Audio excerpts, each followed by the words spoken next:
Hello viewers, good evening on this Friday and thank you for joining this session of question and answers.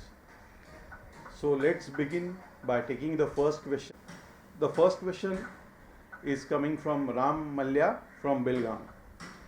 He asked, I am a bit confused between my decision in buying monopod or tripod. Which one to buy and which is suitable for me? Hello Ram. Uh, there are two camera supports which are available in the market. Both you have stated in your question. One is the tripod and other one is the monopod. So what they do generally, they will take weight from your neck and you can rest the camera for longer duration on tripod or monopod. In case of monopod, you can't keep unattended when you mount the camera on the tripod. You have to hold the monopod with one hand and keep on doing it all day long as far as your camera is mounted on the monopod. But for the tripod, you can rest the camera onto it and both of your hands will be free. But again, you can't take eye off your tripod.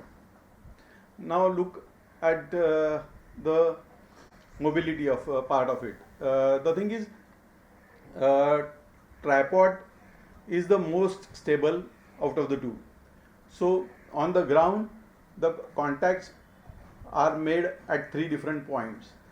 In case of monopod, there is only one single point of contact at the ground level. So you will have more stability when you use tripod.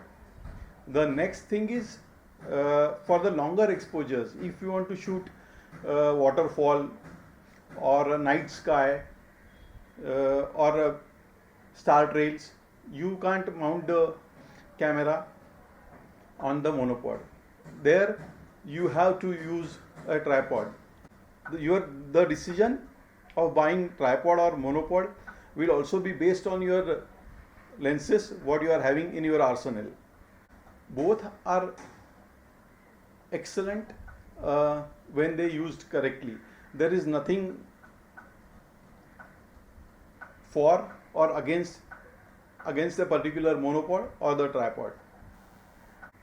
If you want to have more mobility in the field, monopod is the best bet.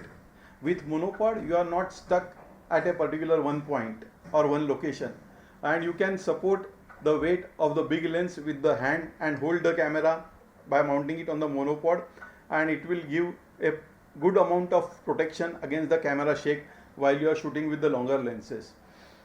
In case of tripod, when you erect or you mount it in the field, it takes a good amount of space on the ground.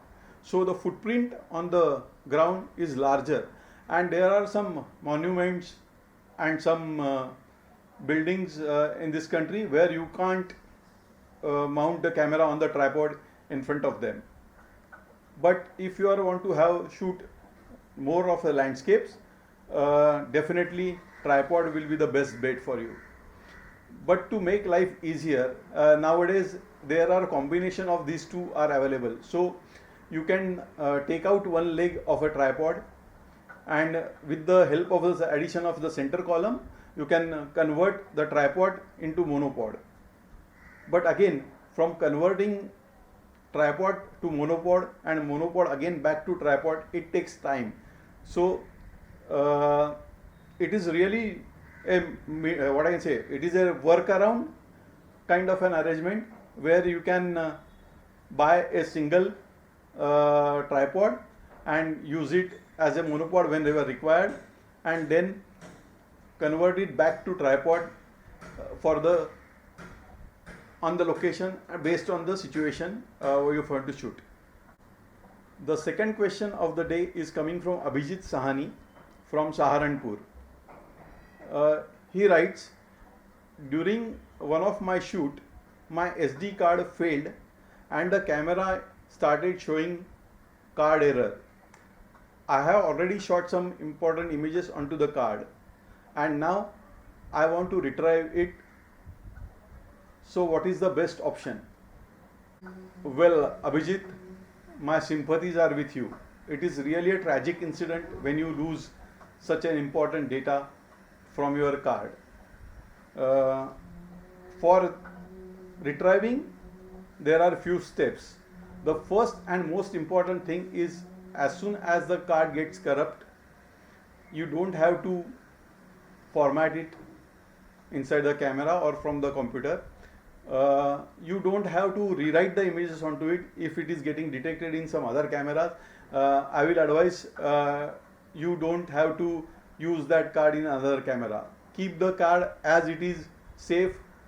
Come back home or come back to your office where you will have access to your PC.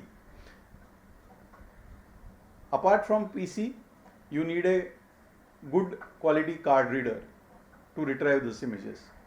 To help in retrieving the images, there are 2-3 free softwares available for Windows as well as for the Mac OS. For Windows, I will suggest you to use Rikuwa software. For Mac is the PhotoRec. So it is spelled as PHOTOREC. So it is a photo recovery for Mac.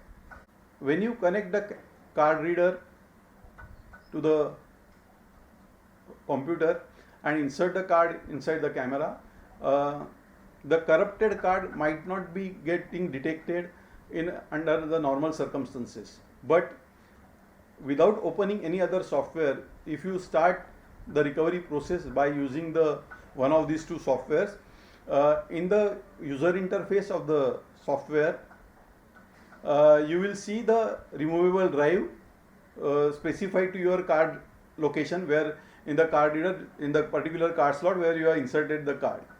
Once you open the software, you will find different options to recover the data. There are possibility to recover Word, Excel, spreadsheet, video files, raw files, TIFF and JPEG. But for our purpose, the main files would be JPEG, RAW or TIFF. So from the drop down menu, you should select what are the important files for you, either RAW or for JPEG for recovery, and then hit the start button. So the software will go through different layers from in that memory card to retrieve and to start finding the images.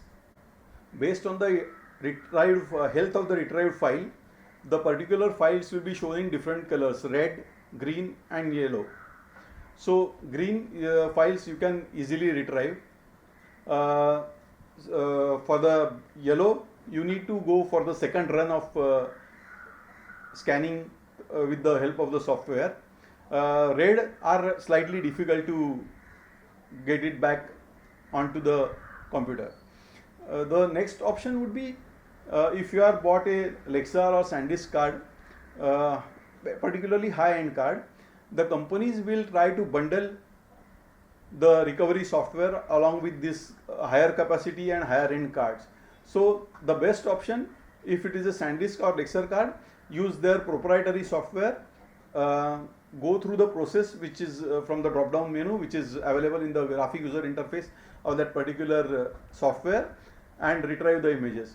So while you are retrieving the images, I will advise you to save it in the on the computer as well as from the on the external hard drive as a backup. So in this manner, I think you should be able to retrieve maximum data from your corrupt memory card. The third question of the day is from Mukesh Khetrapal. He is from Vadodara. He is asking, he wants to buy a new mobile for his photography needs. But nowadays there are different mobiles available with higher megapixels or with higher lenses on the back. So which is better, higher megapixel with one or two lenses, or other option is to buy a mobile phone with a moderate megapixel count with 4 or 5 lenses? Well, Mukesh, I am still living with a phone, I will show it to you, which has got a single lens at the back. And for different purposes I am adding a clip-on lenses over it to get a wide angle, macro, or even fisheye.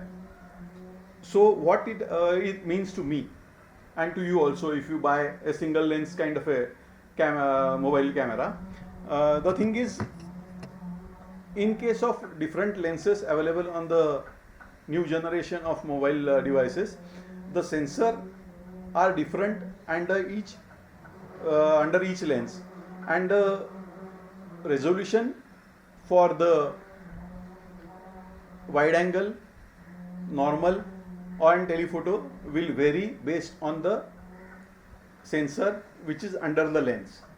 There is a fourth lens which will calculate the depth, and you can add the depth in your portrait shots. So the fourth lens which is available and on the back is just to calculate the depth in the image. So with the three different lenses and three different variety of shots, say wide, normal, and telephoto, the resolutions will be different for all these three. But in case of, if you are using a single lens smart device and you are adding a clip-on lenses, the resolution for all these shots, if you connect a clip-on wide angle, if you connect a clip-on telephoto, or if you connect a clip-on fisheye, the resolution will be same for all these three. So you will have a bigger image size and a better image quality if you are going with the single lens and adding a multiple clip-on lenses to it. Other than that, what I will suggest, even with the single lens, the algorithms which are built in these mobile devices are so advanced. So even with the single lens, nothing can go wrong. And even I have seen many of the single lens devices with the excellent algorithm built into the mobile device, you will get excellent images as well as excellent quality portraits without having the depth sensing lens built into the cell phone device. Thank you, readers, for joining this Friday. See you on next Friday. Keep sending your questions to our social media platforms